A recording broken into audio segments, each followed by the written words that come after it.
بسم اللہ الرحمن الرحیم۔ انسان جب زندگی میں ٹوٹا ہوا ہو تو اسے ایک سہارے کی ضرورت ہوتی ہے۔ وہ سہارا جو اسے ہر مشکلات میں نجات دیتا ہے، وہ سہارا جو اسے اندھیروں میں روشنی دکھاتا ہے۔ اسی طرح ہر انسان کی زندگی میں کہیں نہ کہیں کچھ ایسا موڑ آ جاتا ہے جہاں زندگی ایک ایسی دیوار سے لگ جاتی ہے کہ کوئی اور راستہ نظر نہیں آتا، وہیں پر جو اس کا ہاتھ پکڑ کر اسے نکال دے۔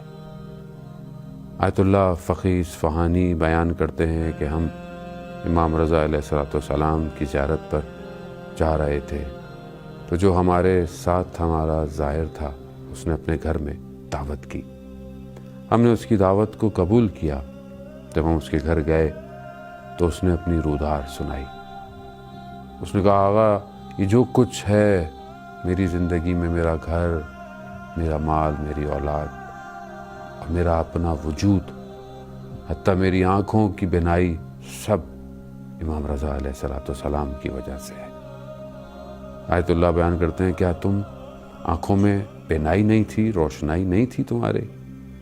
کہا نہیں، ایسا نہیں ہے، میری آنکھوں میں بینائی موجود تھی، مگر ایک دفعہ ایران کے ایک شہر فردوس میں زلزلہ آیا تو ہم وہاں گئے ہوئے تھے، لوگوں کے جو گھر ٹوٹ پھوٹ گئے تھے ان کی تعمیر کرنے۔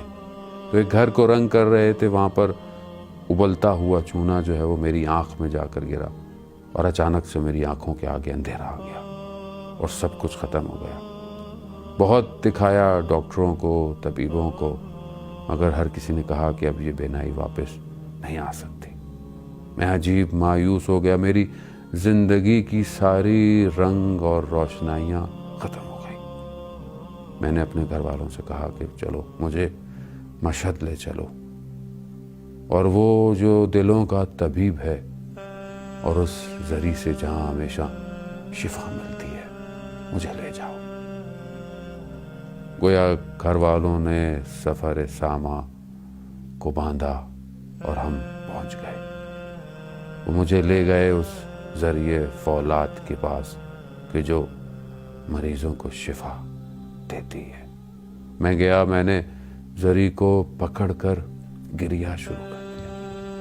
میں نے کہا، مولا میری آنکھوں میں بینائی نہیں ہے، میری آنکھیں آپ کی ذری کو دیکھ نہیں پا رہی، میری آنکھیں آپ کے حرم کو دیکھ نہیں پا رہی۔ گو کہ میں غافل رہا آپ سے، لیکن آپ نے مجھ پر ہمیشہ کرم کیا، پھر بھی میں آپ کی در پہ آیا ہوں، مجھے میری آنکھوں کی روشنائی لوٹا دے۔ یہ گریا کرتے کرتے میری وہیں آنکھ لگ گئی تو میں نے خواب میں دیکھا امام رضا علیہ السلام تشریف لائے اور انہوں نے مجھے کہا کہ اٹھو، بلند ہو۔ یہ آواز جیسے ہی میرے کانوں پہ ٹکرائی تو میری آنکھ کھلی اور میں نے کیا دیکھا کہ مجھے سب نظر آ رہا ہے، اور وہیں پر میں امام کا شکریہ ادا کیا۔ عزیزان محترم، بعض اوقات بینائی ظاہری ہوتی ہے اور بعض اوقات بینائی باطنی۔